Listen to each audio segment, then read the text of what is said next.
Hi ಎಲ್ರಿಗೂ ನಮಸ್ತೆ. ಇವತ್ತು ನಮ್ಮೂರಲ್ಲಿ ಬಾನಗುರು. ನಾನು ಇಂಟ್ರೊಡ್ಯೂಸ್ ಮಾಡಿಸ್ಕೊಳ್ತೀನಿ.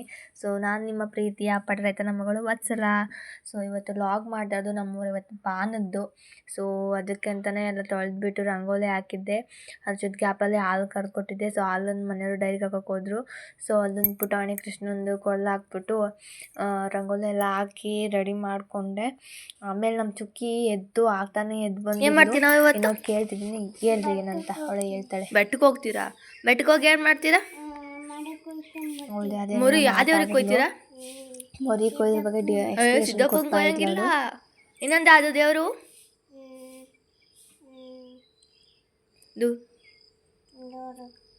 ದುರ್ಗಮ್ಮ. ದುರ್ಗಮ್ಮಂಗೆ ಎಷ್ಟು ಮೊರಿ ಸಣ್ಣದು ಕೊಯ್ತೀರಾ ದೊಡ್ಡದು ಕೊಯ್ತೀರಾ? ದೊಡ್ಡದು ಕೊಯ್ದು ಏನು ಮಾಡ್ತೀರಾ? ದೇವ್ರಿಗೆ ಇಕ್ತೀರಾ? ಯಾರು ಹೋಗ್ತೀರಾ ಮರಿ ಕೊಯ್ಯಕ್ಕೆ?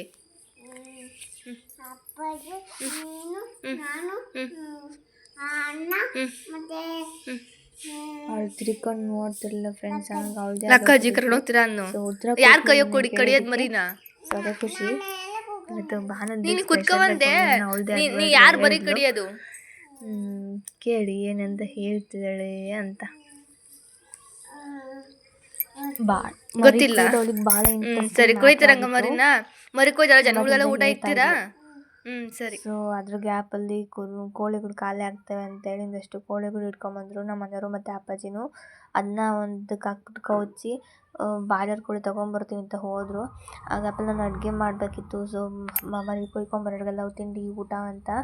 ನಾನು ಫಸ್ಟ್ ಕಿಚನ್ನ ಕ್ಲೀನ್ ಮಾಡಿಕೊಂಡು ಅಡುಗೆಗೆ ಅಂತ ಕೂತ್ಕೊಂಡೆ. ಅಡುಗೆಗೆ ಫಸ್ಟು ಸಾಂಬಾರ್ಗೆ ಇಟ್ಟಿದ್ದೆ. ಸಾಂಬಾರು ಏನಂದರೆ ಇವತ್ತು ಸೊಪ್ಪಿಂದು ಮತ್ತು ಕಾಳು ಹಾಕ್ಬಿಟ್ಟು ಉಳ್ಸೋಕೆ ಮಾಡ್ಬೇಕು ಅಂದ್ಕೊಂಡಿದ್ದೆ. ಜನ ಜಾಸ್ತಿ ಇರ್ತಾರೆ, ಅವ್ರಿಗೆಲ್ಲ ಆಗಬೇಕಲ್ವ. ಅದಕ್ಕೆ ಅದ್ರ ಗ್ಯಾಪಲ್ಲಿ ನಾವು 2 ಮರಿಗಳು ಸೇಲ್ ಕೊಟ್ಟಿದ್ವಿ.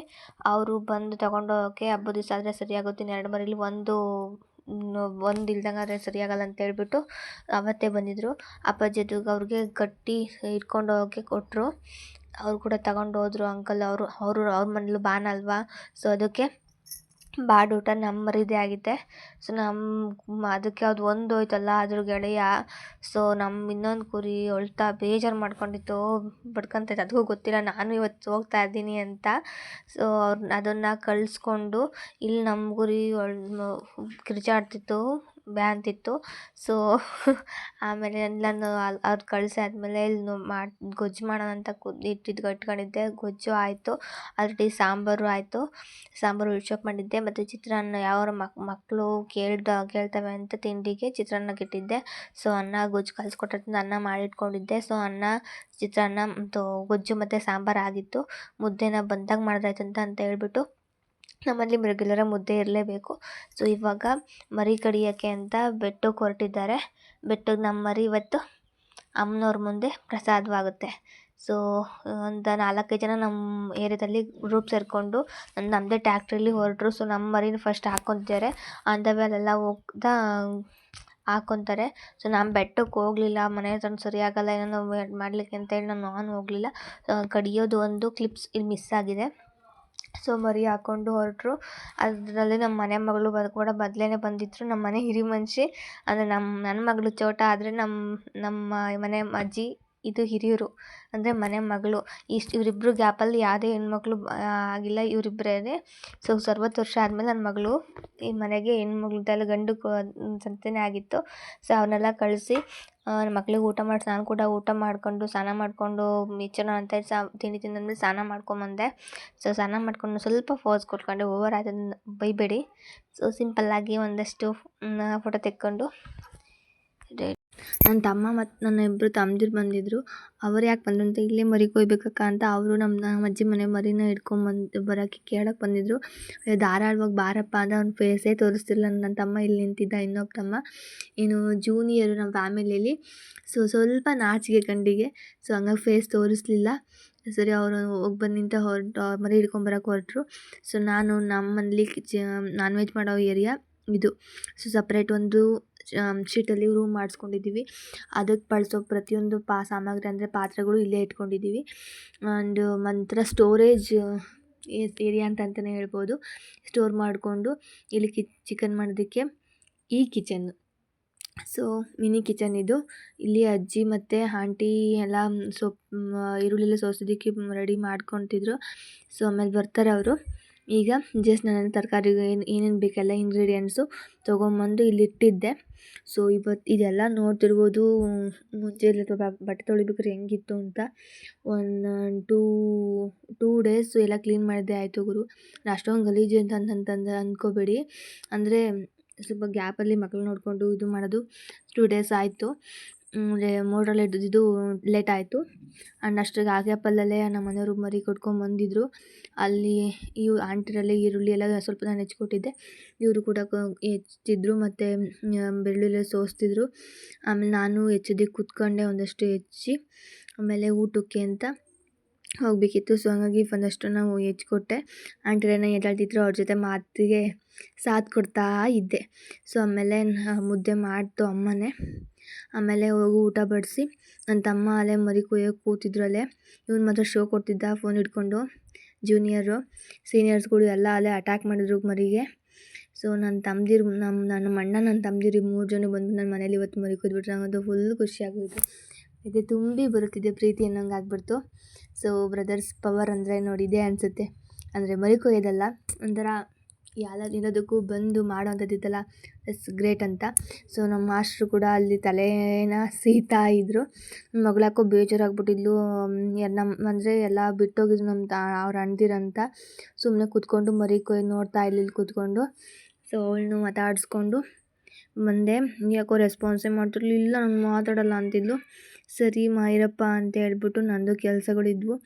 ಸೊ ಅವರಿಗೆ ಟೀ ಕಾಸ್ಕೊಂಬಂದು ಮರಿ ಕೊಯ್ಯೋರಿಗೆ ಅಪ್ಪಾಜಿ ಅಣ್ಣದಿರಿಗೆ ಎಲ್ಲರಿಗೂ ಕೊಟ್ಟೆ. ನೋಡ್ತಿರ್ಬೋದು ಅಲ್ಲೇ 90% ಅಲ್ಲೇ ಪೀಸ್ ಹಾಕಿ ರೆಡಿ ಆಗೈತೆ. ಇವ್ನು ಮಾತ್ರ ಫೋನ್ ಬಿಡ್ತಿರ್ಲಿಲ್ಲ. ಆಮೇಲೆ ಅವ್ರಿಗೆಲ್ಲ ಕಾಫಿ ಕೊಟ್ಟು ಎಲ್ಲ ಹೆಚ್ಚಿದ್ದಾಗಿತ್ತು. ಇಲ್ಲಿ ಸಪ್ಲೈ ಮಾಡಿಕೊಂಡು ಎಲ್ಲ ರುಬ್ಬಕ್ಕೆ ತೊಗೊಂಬಂದೆ. ಸ್ವಲ್ಪ ಮನೆ ಒಳಗಡೆ ಗ್ರೌಂಡಿಂಗ್ ಪ್ರಾಬ್ಲಮ್ ಆಗಿಬಿಟ್ಟು ಇಲ್ಲಿಗೆ ಗ್ರೈಂಡ್ ಮಾಡೋಕ್ಕೆ ಅಂತ ಇಟ್ಕೊಂಡಿದ್ದೆ. ಸೊ ಎಲ್ಲ ರುಬ್ಬಿ ಪೇಸ್ಟ್ ಮಾಡಿದ್ದಾಯಿತು. ಆಂಟಿರು ಅಂದರೆ ನಮ್ಮ ಅಮ್ಮನ ಅತ್ತಿಗೆದಿರು, ಸೊ ನನಗೆ ಆಂಟಿದಿರು ಇಬ್ಬರೂ ಬಂದು ಚಿಕನ್ ಮಾಡೋಕ್ಕೆ ಇಬ್ಬರದು ಅವ್ರದ್ದೇ ಅಡುಗೆ ಇವತ್ತಿನ ಬಾಂದಲ್ಲಿ. ಸೊ ಇಬ್ಬರೂ ಒಬ್ಬರು ಚಿಕನ್ ಮಾಡಿದ್ರೆ ಒಬ್ಬರು ಮಟನ್ನು. ಸೊ ಇವರಿಬ್ರಿಗೂ ಸಪ್ಲೈ ಕೊಟ್ಟು ನನ್ನ ಕೆಲಸ ಆಗಿತ್ತು. ಸೊ ಇಬ್ಬರು ಇದೇ ಸ್ಟೈಲಲ್ಲಿ ಒಂಥರ ಅಂದರೆ ನಾವು ಮಾಡೋದಕ್ಕೂ ಇವ್ರು ಮಾಡೋದಕ್ಕೂ ತುಂಬ ಡಿಫ್ರೆನ್ಸ್ ಇತ್ತು. ಆದರೆ ಇದಕ್ಕೆ ಯಾವುದೇ ಥರ ಮಸಾಲೆ ಪೌಡರ್ಸ್ಗಳಾಗಲಿ ಏನೂ ಹಾಕಿಲ್ಲ ಫ್ರೆಂಡ್ಸ್. ಏನು ನಾರ್ಮಲ್ಲಾಗಿ ಚಕ್ಕೆ ಪೌಡರು ಆ್ಯಂಡ್ ಈರುಳ್ಳಿ ಪೇಸ್ಟು, ಬೆಳ್ಳುಳ್ಳಿ ಪೇಸ್ಟು, ಕೊತ್ತಂಬರಿ, ಟೊಮೆಟೊ ಬಿಟ್ಟರೆ ಏನೂ ಹಾಕಿರಲಿಲ್ಲ. ಸೊ ಅಮ್ಮ ಇಲ್ಲಿ ಮುದ್ದೆ ಮಾಡ್ತಿದ್ದು ಎಡೆ ಕೊಡೋದಕ್ಕೆ ಲೇಟ್ ಆಗುತ್ತೆ ಅಂತ ಹೇಳಿ ಬಿಟ್ಟೋಕ್ಕೆ. ಇಲ್ಲಿ ಮನೆ ಆಂಟಿ ಚಿಕನ್ ಮಾಡ್ತಾಯಿದ್ರು. ಚಿಕನ್ಗೂ ಆಯಿತು ಚಿಕನ್ ಮಾಡ್ರೆ ಫಸ್ಟು ಅದು ನೋಡ್ತಿರ್ಬೋದು.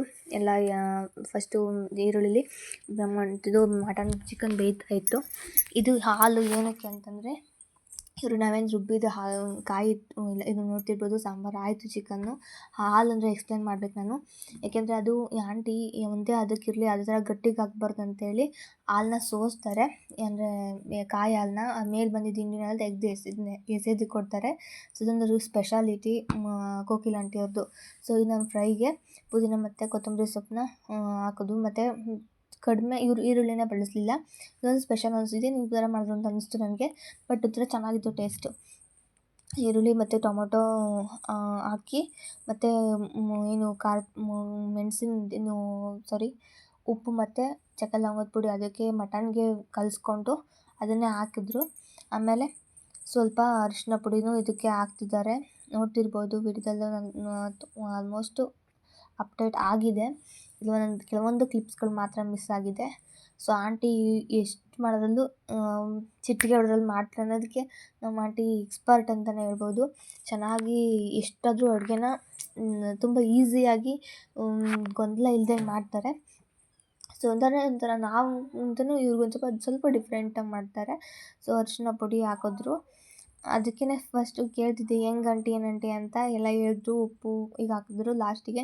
ಅಂದರೆ ಪ್ರತಿಯೊಂದು ನಾನ್ ವೆಜ್ ಸಾಂಬಾರಿಗೆ 3 ಹಂತದಲ್ಲೇ ಹಾಕಬೇಕು ಅಂತ ಹೇಳ್ತಾರೆ. ಫಸ್ಟು ಮಟನ್ಗೆ, ಮತ್ತು ಈರುಳ್ಳಿ ಪೇಸ್ಟ್ಗೆ ಒಂದು ಸತಿ, ಲಾಸ್ಟ್ಗೆ ಸಾಂಬಾರೆಲ್ಲ ನೀರಲ್ಲಿ ಹಾಕ್ತೀವಲ್ಲ, ಈ 3 ಬ್ಯಾಲೆನ್ಸ್ ಮಾಡಿಕೊಂಡು ಕಡಿಮೆ ಪ್ರಮಾಣದಲ್ಲಿ ಹಾಕಿ ಅದು ಕ್ಲಿಯರ್ ಕಟ್ಟಾಗಿ 3 ಹಂತಲ್ಲಿ ಹಾಕಿದರೆ ಕ್ಲಿಯರಾಗಿ ರುಚಿಗೆ ತಕ್ಕಷ್ಟು ಉಪ್ಪು ಕ್ಲಿಯರ್ ಆಗುತ್ತೆ. ಇದು ಹಿಂಗಿದ್ರೆ ಮಟನ್ಗೆ ಚೆನ್ನಾಗಿ ಹತ್ತುತ್ತೆ ಉಪ್ಪು ಖಾರ ಅಂತ ಹೇಳ್ತಾರೆ.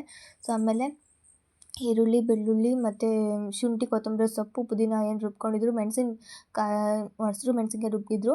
ಸೊ ಇದೆಲ್ಲ ಪೇಸ್ಟನ್ನ ಈಗ ಹಾಕಿದ್ರು. ಒಳ್ಳೆ ಗ್ರೇವಿ ಚೆನ್ನಾಗಿ ಬರುತ್ತೆ. ಚಾಪ್ಸ್ದು ಚೆನ್ನಾಗಿತ್ತು ಟೇಸ್ಟು. ಮತ್ತು ಈರುಳ್ಳಿ, ಬೆಳ್ಳುಳ್ಳಿ ಪೇಸ್ಟ್ ಹಾಕಿದ್ರು ಲಾಸ್ಟ್ಗೆ. ಆಮೇಲೆ ಟೊಮೊಟೊನ ಹೆಚ್ಕೊಂಡಿದ್ದು ಸ್ವಲ್ಪ ಇದ್ದರೆ ಇವ್ರು ಸಾಸ್ ಒಯ್ತಾರೆ. ಟೊಮೊಟೊನ ರುಬ್ಬಿದ್ದನ್ನ ಸಾಸ್ ಒಯ್ತಾರೆ. ಇದು ಚೆನ್ನಾಗಿ ಬರುತ್ತಂತೆ. ಗೊಜ್ಜು ಚೆನ್ನಾಗಿ ಸಿಗುತ್ತೆ. ಆ್ಯಂಡ್ ಅದರ ಯಾವುದೇ ಥರ ತಿನ್ನಲಿಕ್ಕೆ ಏನು ನಾರು ಥರ ಸಿಗಲ್ಲ. ಚೆನ್ನಾಗಿರುತ್ತೆ. ಚಪಾತಿಗಾಗಲಿ ಅನ್ನಕ್ಕೆ ನೆಂಚ್ಕೊಳ್ಳೋದಕ್ಕೆ ಒಳ್ಳೆ ಬ್ಯಾಟಿಂಗ್ ಮಾಡ್ಬೋದು. ನೆಕ್ಸ್ಟ್ ತೋರಿಸ್ತೀನಿ ಹೆಂಗೆ ಆಗಿತ್ತು ಅಂತ.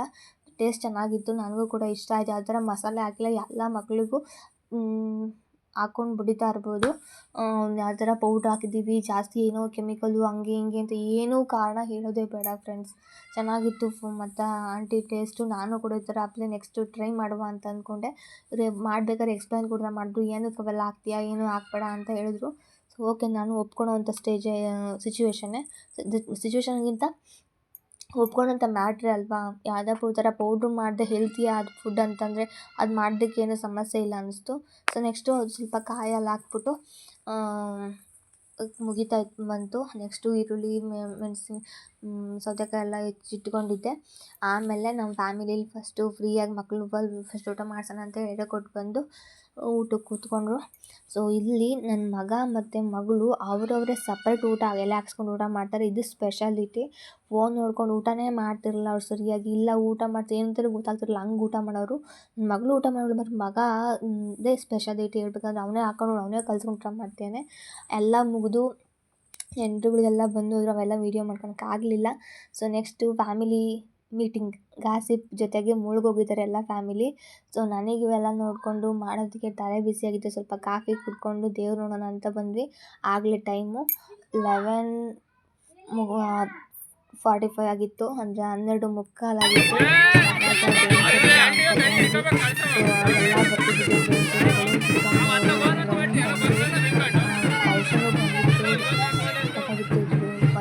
ಟೈಮ್ ಆಗಿದ್ರು ಸಾಕಾಗಿದ್ದು ನೋಡಬೇಕು ಅನಿಸ್ತಿತ್ತು. ಅಮ್ಮನವ್ರನ್ನ ಇಲ್ಲೇ ಕೈ ಮುಗಿದು ಮನಸ್ಪೂರ್ವಕವಾಗಿ ಅಮ್ಮ ತಾಯಿ ಕಾಪಾಡು ಅಂದ್ಕೊಂಬಿಟ್ಟೆ.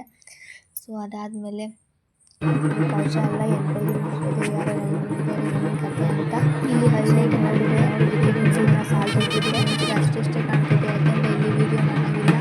ಇದೇ ರಾಮನವ್ರಿಗೆ ಬೇವಿನ ಸೀರೆ ಒಂಚೂರು ಸೆರಗು ಇದು ಮಾಡೋದಕ್ಕೂ ನಾಚು ಅಂತ ಪರಿಸ್ಥಿತಿ ಇದ್ರೂ ಇಲ್ಲಿ ಬೇವಿನ ಸೀರೆ ಉಡ್ತಾರೆ. ಅದು ಅಮ್ಮನವರ ಭಕ್ತಿ.